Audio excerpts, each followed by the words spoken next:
Okay, so thank you so much for doing this special at-home performance for us. And I see that you're in your spot. So I'm assuming this is your room. Yes. Yes. And I couldn't help but notice the big Tom Hanks. Well, first of all, it seems like there's a Tom Hanks mural going on back there. Yeah. Um, tell me a little bit about this shrine. Um, I just really like Tom Hanks, and I like I like the movies he's in, especially Big. I think he's really cute in it. And then there's also all the guys I like Leonardo DiCaprio and Robert De Niro, because I like Robert De Niro in Taxi Driver. I think, especially in Taxi Driver. It's a very 90s room, which makes me very happy. And it goes along with your whole vibe. The movie Big for me as well it was a mainstay, you know, it was a big one in my house growing up. And you and I have talked before about the importance of film soundtracks and how, you know, they just have such a big effect. And I know that that's something that you want to do one day. And you talked about how the movie specifically, Good Will Hunting, like hearing that soundtrack and being introduced to Elliott Smith, how that kind of made you want to pursue music.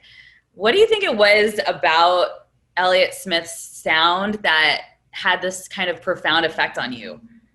I think it was the rawness of his lyrics and a kind of the stripped back recordings. I guess like I was, you know, it was very much in the beginning of me kind of getting into music and into film.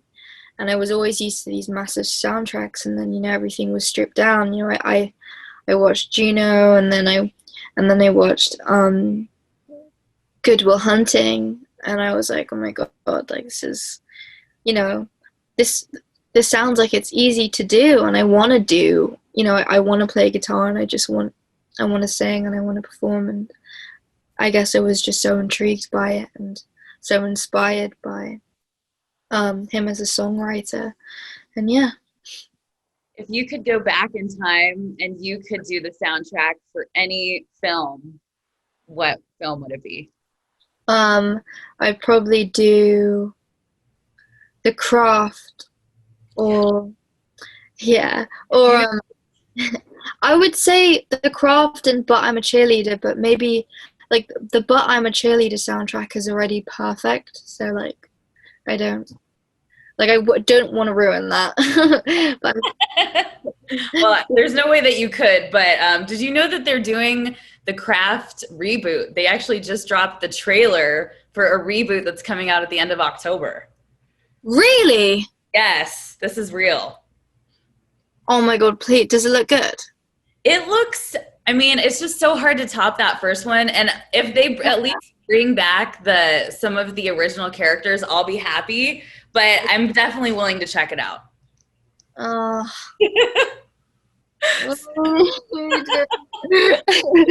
Definitely, I have a feeling you're gonna fulfill this dream. You're gonna score a movie at some point in your career. And you know, the way that a lot of people got introduced to you is through this Paufu song, "Coffee for Your Head." And maybe what some people don't know is that this all kind of happened unbeknownst to you, where Paufu sort of found your song "Coffee" on SoundCloud. And then, you know, if you just want to kind of tell the story of how the whole thing came together, and you've never even met this guy, you know? well, it started off with I think Coffee was out for like about a year already, a year and a bit, and he had sampled my song, and I didn't know much about it, but I knew people were DMing me saying that this guy sampled your song.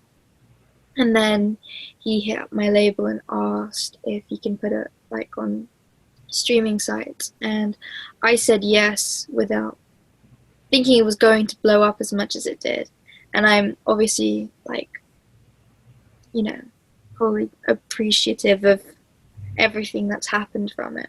I think it was just very overwhelming at the beginning because it was my first song, and I was like, oh my god, it sounds so different, and there's so much people listening to it, and obviously this whole thing was never a planned decision. I feel like I've always wanted to be a nursery teacher, and this music thing was supposed to be like a hobby, and then all of a sudden so much people are listening to the first song you had ever written, and it's very different to your music. And I honestly think he's a really talented guy, and he's super cool, super nice. And looking back at the times I felt so overwhelmed by this much people listening to my music, it only brought like opportunities for me and people discovering me from that song. So I think it's cool. And it's cool that people use it in their TikToks. And I'm not much of a TikTok user, but I think it's funny. Yeah, I know the thing, it's everywhere, and continues to be, and in commercials and things like that too. So it's really massive. And I think what's really cool too about this younger generation is, even though, the Paufu song is a little bit more on like the hip hop side, I think that the younger generation doesn't really care about genre. So then they discover you, and then they get exposed to this sort of, 90s like female alternative sound that for me was a mainstay and so important to me, growing up. So do you have any artists that you would listen to when you were growing up that really made that effect on you, where you're like, I want to kind of go after this sound? Well, at the beginning it was definitely the Moldy Peaches, and I guess like Elliott Smith or Daniel Johnson. And then I kind of grew up with my mom playing Alanis Morissette and Susanna Vega and the Sundays. And what inspired the album in particular, Fake It Flowers, was very much, that was like kind of after like my third EP, which was Space Cadet, and I was like really into Sonic Youth and the Smashing Pumpkins and Dinosaur Jr. And then I got back into Alanis Morissette and all these amazing female artists from that time, like Juliana Hatfield, and yeah, they're cool. Yeah. You sometimes your songs will remind me of Sixpence None the Richer, and it really makes me happy. Like it just takes me back to this time. But you still have this very organic, fresh sound as well. So we have been playing the heck out of your song "Care," and it sounds so great on the radio. I truly love that song. You've managed to put out 3 singles already. And with the release of Fake It Flowers coming out on October 16th. So, what has sort of been the process for you of putting all of these songs together, and what does it mean to now be able to have this debut album coming out into the world? Yeah, it's an intimidating thought, knowing that all these songs are so very personal to my life. And I've obviously I've worked so hard on it, and so have the people involved have. And I wrote every song in this bedroom. That Tom Hanks staring at me. It's quite scary. But I always say that if at least one person can relate to a lyric, at the end of the day, I'm like just a turned 20-year-old girl writing music about problems, and I feel like loads of girls can relate to that. And I kind of wanted to make an album girls to just dance to in their bedrooms. I feel like that's what I always do when I feel sad, is I dance in my underpants for a minute. So I want Fake It Flowers to be that album for someone, even if it inspires one person. To be honest, I don't even care if everyone hates it. I know my mom likes it, so I think that's making mom proud. Well, I mean, everything that I've heard music-wise from you has been absolutely fantastic and super relatable. Especially just kind of when you're having that, tripping over boys or having, kind of boy issues, like your music is so perfect for that.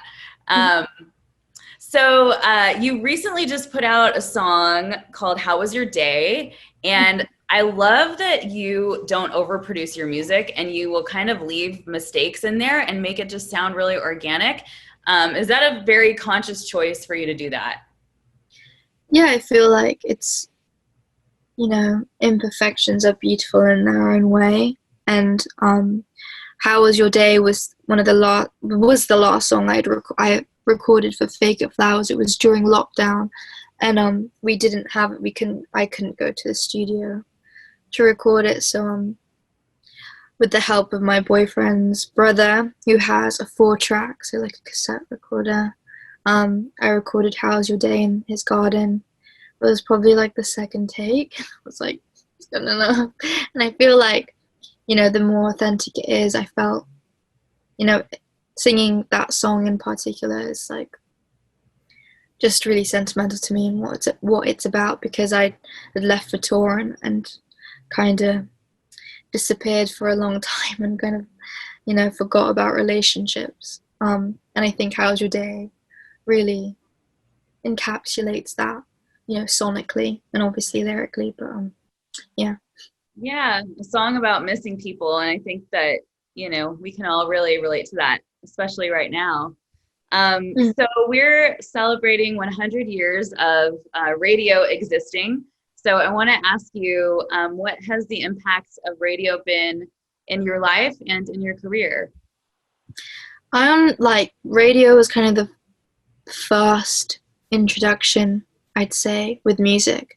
And it was just be like the radio playing in the background. And I remember, being a kid in the Philippines, and just having it constantly on, and hearing all these amazing Filipino artists that, I've only just recently rediscovered, but noticed how much they made an influence in the way I write music today.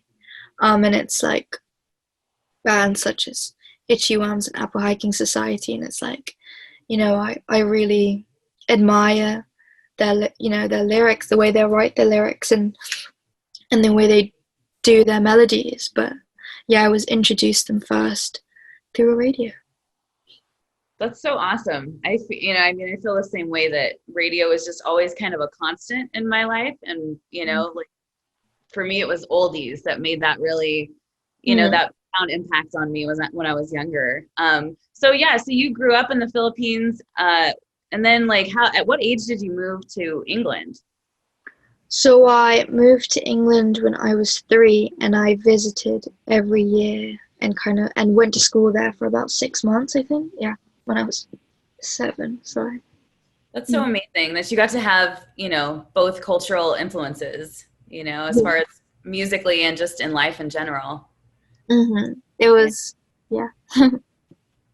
Well, B, I just want to say thank you so much for hanging out with me tonight. I know you've been super busy with things, starting to kind of move in a forward direction. And obviously can't wait until you get to tour again and come out here in the US and play some shows. So again, I want to tell everyone that Fake It Flowers is coming out on October 16th, Beabadoobee's debut album. And yeah, thank you so much. It's always so great to see you. Well, thank you for having me, genuinely. Thank you. Thank you so much for hanging out with me, Megan Holiday, and Beabadoobee for our DTS Downspace Sundays. We hope you will join us again next Sunday at 6 p.m. And I just miss you so much. I hope that you're doing good. I hope that you're happy and you're staying sane in here. And I love you. Check you on the next one. All right, bye.